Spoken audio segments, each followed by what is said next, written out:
بسم الله والصلاة والسلام على رسول الله. أهلا بكم وأهلا بكل اللي بيشوفنا ويتابعنا.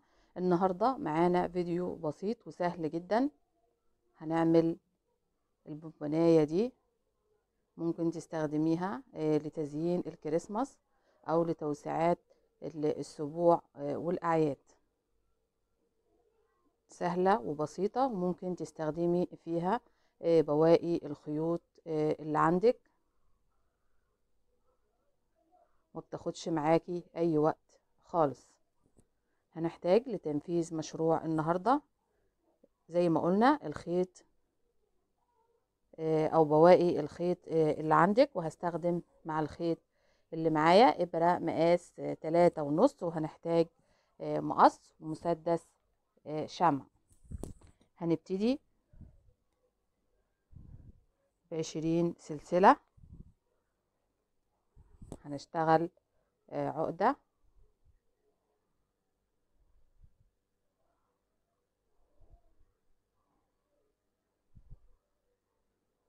بعد العقدة بشتغل 20 سلسلة.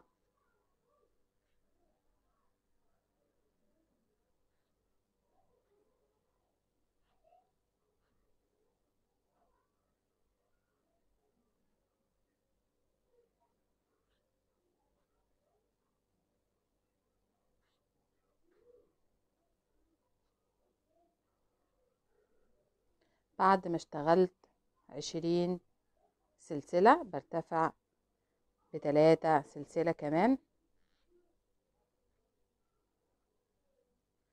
دي هتكون معايا سلاسل الارتفاع، يعني معايا 23 سلسلة. بسيب أول 3 سلاسل وباجي في السلسلة الرابعة في الحلقة اللي معايا هنا من السلسلة، وبشتغل عمود، بلف الخيط على الإبرة وباجي في اللي جنبها. معايا هنا عدلة السلسلة، وهنا ظهر السلسلة أو السلسلة من تحت. بدخل في الحلقة اللي معايا هنا، بسيب ضلعين السلسلة وبدخل في الضلع الثالث اللي من تحت وبشتغل عمود، وبكمل بنفس الطريقة.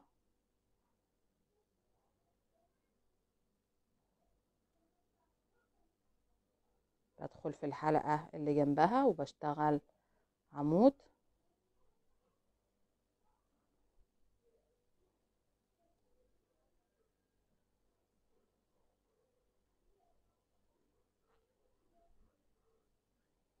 وبكمل كده لآخر السطر. بشتغل في كل السلاسل اللي معايا هنا، بشتغل أعمدة بنفس الطريقة. آخر عمود معانا في السلاسل وآخر سلسلة.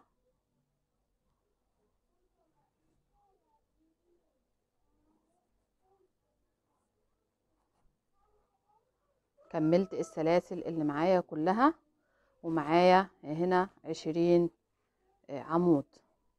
بشتغل كمان سلسلة علشان أقص الخيط،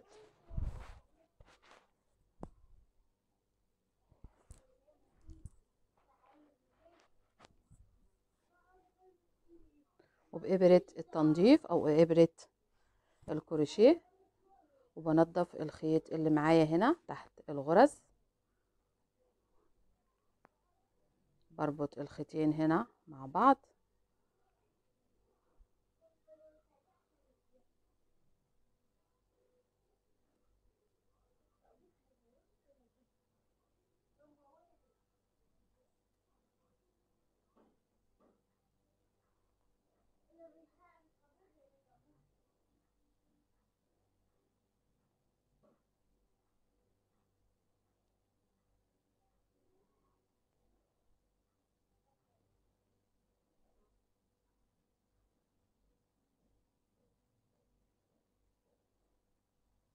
بقص الخيط الزيادة بالمقص،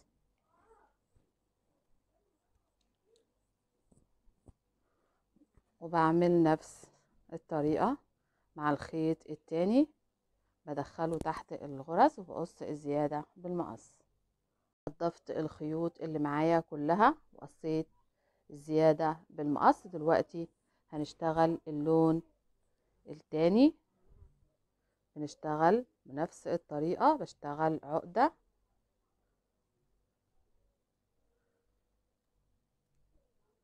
هنا بشتغل 25 سلسلة و3 سلاسل للارتفاع، يعني هيكون معايا 28 سلسلة.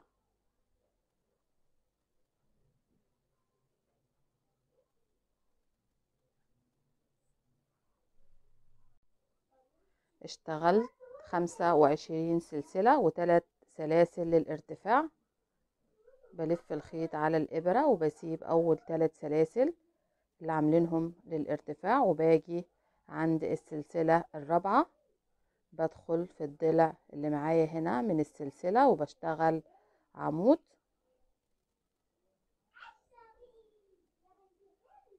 بلف الخيط على الإبرة وفي الضلع اللي جنبها بشتغل تاني عمود. السلسلة اللي جنبها معايا السلاسل بالشكل ده، باجي في الضلع اللي معايا هنا اللي من تحت في السلسلة وبشتغل الأعمدة.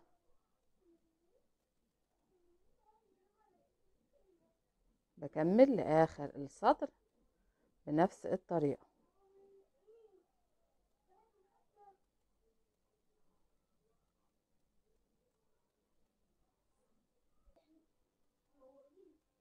آخر عمود وآخر سلسلة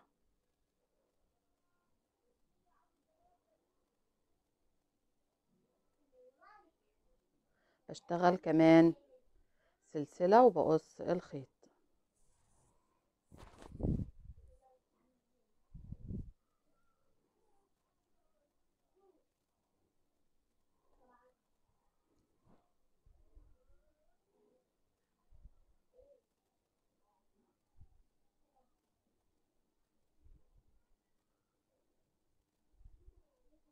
بربط الخيطين مع بعض وبنفس الطريقة بالإبرة الكروشيه، وبدخل الخيط الزيادة تحت الغرز. كده بيكون معايا سطرين من الأعمدة، هنا معايا 20 عمود وهنا معايا 25 عمود. اشتغل 4 سلسلة. بلف الخيط على الإبرة لفتين أو 2 لفة، وبروح عند السلسلة الرابعة وبدخل وبشتغل عمود ب2 لفة، وبخرج من 2 في 2 في 2، وبكرر 2 لفة، وبرجع لنفس السلسلة وبخرج من 2 في 2 في 2،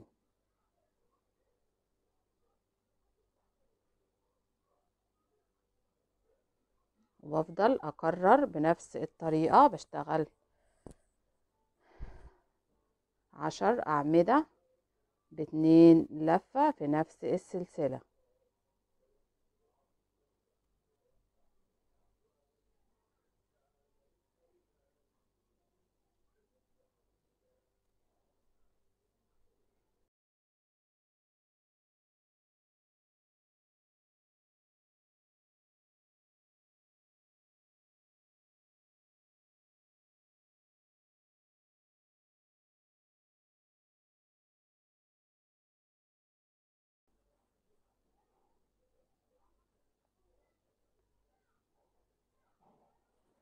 معايا 10 أعمدة ب2 لفة، باجي عند أول عمود بدخل وبقفل السطر، بشتغل كمان سلسلة وبقص الخيط.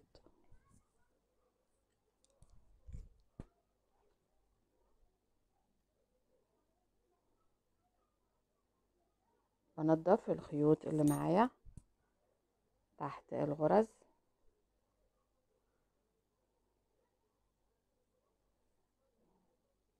وبنقص الخيط الزيادة نفس الطريقة مع الخيط التاني.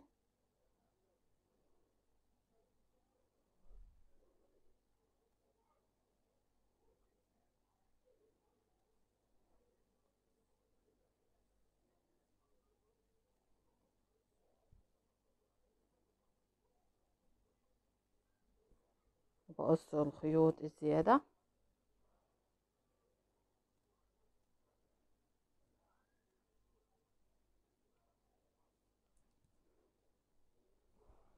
بجيب اللون التاني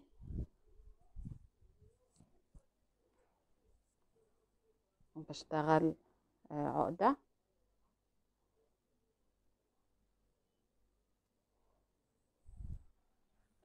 وباجي عند الأعمدة اللي معايا بشتغل بين الأعمدة حشو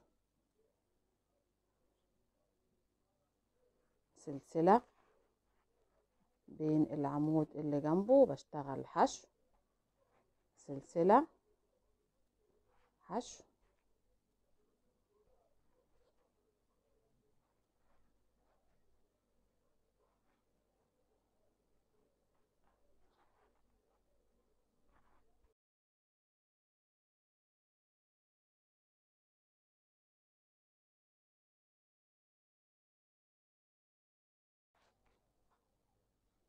آخر حشو معايا بسحب الخيط بقصه،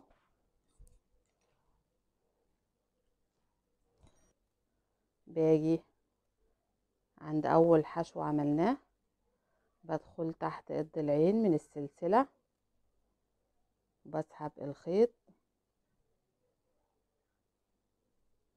وبرجع لآخر سلسلة في النص هنا وبسحب الخيط وبدخل الخيط الزيادة تحت الغرز وبقص الزيادة، بعمل شكلين بنفس الطريقة. دلوقتي بجمع البونبوناية اللي معايا بمسدس الشمع، الشكلين اللي معايا هنا والسلاسل اللي اشتغلتها،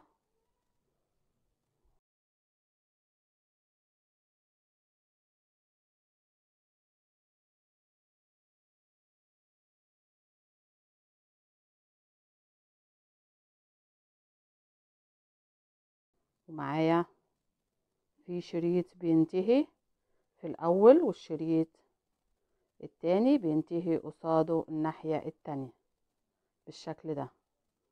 دلوقتي هنستخدم مسدس الشمع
وده بيكون شكلها بعد ما ثبتناها بمسدس الشمع.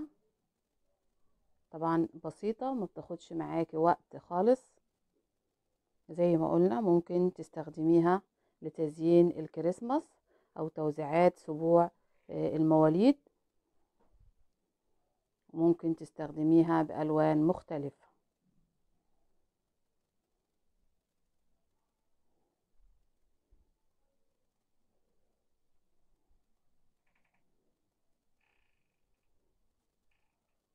احنا كنا اشتغلنا ميدالية بابا نويل على القناة، هسيبلك الفيديو في المقترحات اللي بتظهر على الفيديو في الوصف أسفل الفيديو. وده كان فيديو النهاردة، فكرة بسيطة وسهلة.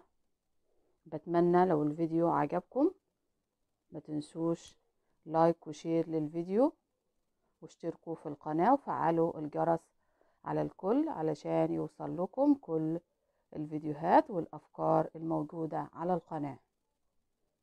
واشوفكم في فيديوهات تانية بمشيئة الله.